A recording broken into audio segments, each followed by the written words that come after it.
Bagaimana kelanjutan penanganan kasus penembakan siswa SMK di Semarang? Kita telah terhubung bersama kuasa hukum korban, Zainal Petir.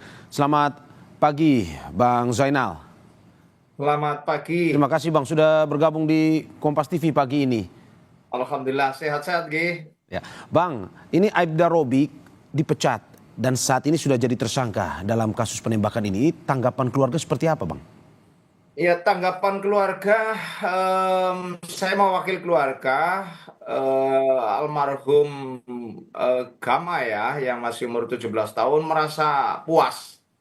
Saya selaku kuasa hukum juga merasa bahwa putusan untuk PTDH atau pemberhentian tidak dengan hormat itulah putusan yang maksimal. Kaitan dengan kode etik itu putusan yang paling berat ya. Itu sudah sesuai dengan perbuatan yang dilakukan oleh eh, pelaku penembakan itu si Robik itu. Oke, berarti kalau sudah puas begini tidak ada tuntutan lagi ya? Karena kemarin beredar di media bahwa ada tuntutan untuk mencopot Kapolrestabes Semarang. Jadi begini, itu kan ada dua perkara yang nanti melekat di si penembak itu, Pak Robik itu ya. Satu kaitannya dengan kode etik. Kami sebelumnya sehari sebelum diputus oleh Komisi Etik Polda Jawa Tengah, saya itu sudah menduga bahwa sebetulnya unsur untuk dipecat sudah sangat kentara, sudah jelas. Karena posisi dia tidak dalam rangka tugas, tidak sedang untuk menyelamatkan diri karena nyawanya terancam, itu tidak. Kemudian di videonya itu dia mengarahkan pistolnya langsung ke badan anak-anak yang di atas sepeda motor sedang melaju. Artinya bahwa sebetulnya unsurnya sudah terpenuhi. Ini jelas pelanggaran berat. Maka ketika ada putusan dari Komisi Etik Polda Jawa Tengah, saya sudah sesuai dengan ekspektasi kami, dengan praduga kami bahwa pasti nanti akan dipecat. Yang selanjutnya begini, em, ini masih ada pidananya. Ya, kami juga sudah melaporkan kaitan dengan penembakan itu sehingga menyebabkan Adinda tercinta Gama yang masih di SMK waktu itu masih sekolah ya, meninggal dunia. Sehingga waktu itu pun sehari sebelum ada pengumuman tersangka saya sudah ngomong bahwa itu sudah terpenuhi unsur-unsurnya. Karena Oke. sudah naik sidik, maka saya minta Kapolda Jawa Tengah, Irjen Ribut untuk segera menjadikan tersangka. Dan alhamdulillah langsung tersangka. Oke, oke. Selanjutnya kami juga minta Kapolri, ini Kapolri harus segera turun tangan, tanpa harus ada pengaduan, mestinya Kapolri turun tangan untuk mengevaluasi, untuk segera untuk mencopot Kapolrestabes. Oke, Bang, tapi dalam kasus ini apakah ada dugaan pelanggaran HAM terjadi?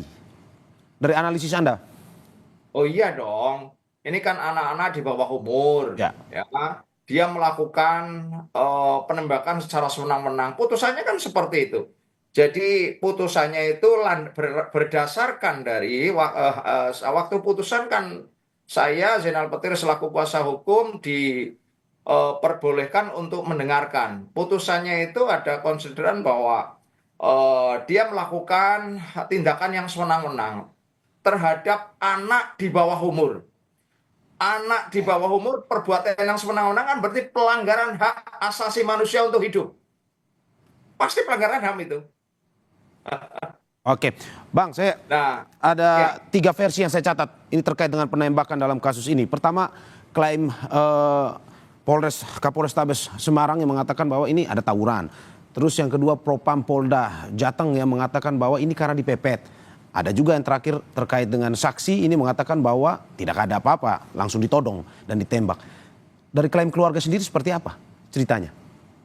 ya kalau keluarga sangat kecewa dengan statement-statement Kapolrestabes Semarang maka keluarga minta supaya Kapolresnya itu Kapolrestabes dicopot ya. Kapolri segera melakukan tindakan supaya masyarakat publik ini kan sudah menjadi apa kepentingan publik supaya publik itu lego ya. Sekarang kan masih masih istilahnya masih kecewa karena Ya. atas tindakan Kapolrestabes yang mengatakan bahwa Robiq melakukan penembakan karena untuk membela diri ketika membubarkan nyawanya untuk nyawanya supaya tidak terancam, padahal Oke, tidak terbukti.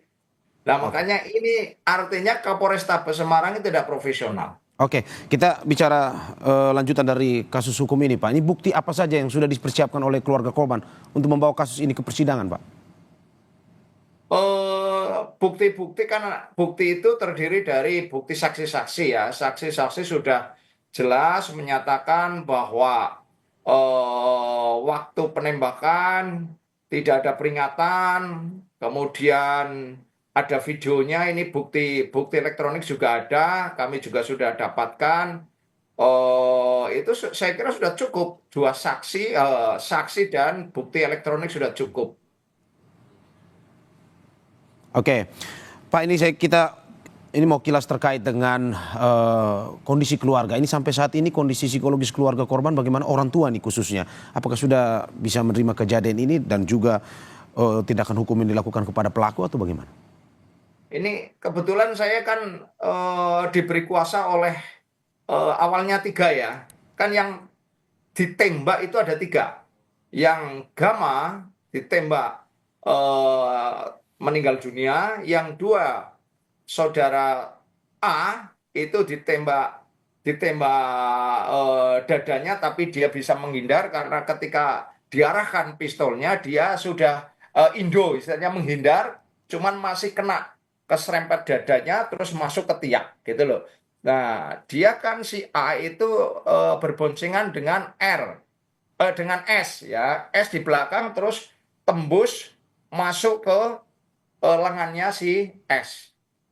Jadi perlu disampaikan bahwa penembakan itu tiga orang, bukan hanya satu, satu yang meninggal dunia. Untuk Adam, saudara Adam itu keluarganya jelas masih masih kondisi sangat-sangat sedih, Mas. Ya. Karena waktu itu dia mencari anaknya mulai jam 12 malam sampai baru diketemukan itu jam satu siangnya, paginya terus siangnya. Itu pun yang memberitahu bukan dari anggota polisi, tapi PNS Polri gitu loh. Oke, Jadi terakhir Pak, ini terkait. masih sangat sedih sekali, Pak. Oke, masih sangat sedih sekali dan hingga saat ini memang terus harapannya dari keluarga akan ini terbuka, karena sebelumnya saya melihat bahwa ada pernyataan yang mengatakan bahwa kuasa dari hukum yang ataupun penegakan hukum saat ini dilakukan secara tertutup atau ada upaya menutup-nutupi kasus ini. Harapan dari pihak keluarga sendiri seperti apa? Harapannya supaya masyarakat ikut mengawasi. Teman-teman media juga sangat membantu kami ketika kemarin itu media maupun masyarakat tidak ikut mengawal, mungkin tenggelam kasusnya. Maka saya berharap ke depan tolong ini demi kebaikan. Kenapa demi kebaikan ke depan? Supaya polisi ketika memegang senjata itu jangan gatel pingin nembak. Nah ini loh, karena Ya. dia kan tidak boleh cepat marah, kemudian sedikit-sedikit terus ngacungkan senjata. Makanya saya berharap Kapolri untuk segera menata tata kelola penggunaan Oke, kekuatan khususnya senjata api. Karena kalau sudah emosi kemudian pelurunya dimuntahkan kepada masyarakat awam kan kasihan. Kan oke, belum lama ini juga polisi nembak polisi, kemudian ada oke, oke, lagi polisi nembak yang masyarakat sipil. Nah, ini sekarang polisi nembak siswa oke, yang di bawah umur. Ini oke, jelas catatan ke depan. Ya, saya kenapa kami konsen untuk mengawal ini supaya polisi ke depan lebih baik. Saya Oke. justru ngeman kepada polisi supaya polisi baik, institusi baik, polisi-polisi yang nakal ya dibersihkan. Ini menjadi catatan ke depan ya Pak ya. Terima kasih Ya, Pak Zainal Petir atas dialognya pada pagi hari ini. Semoga ya. sehat selalu. Terima kasih sama-sama.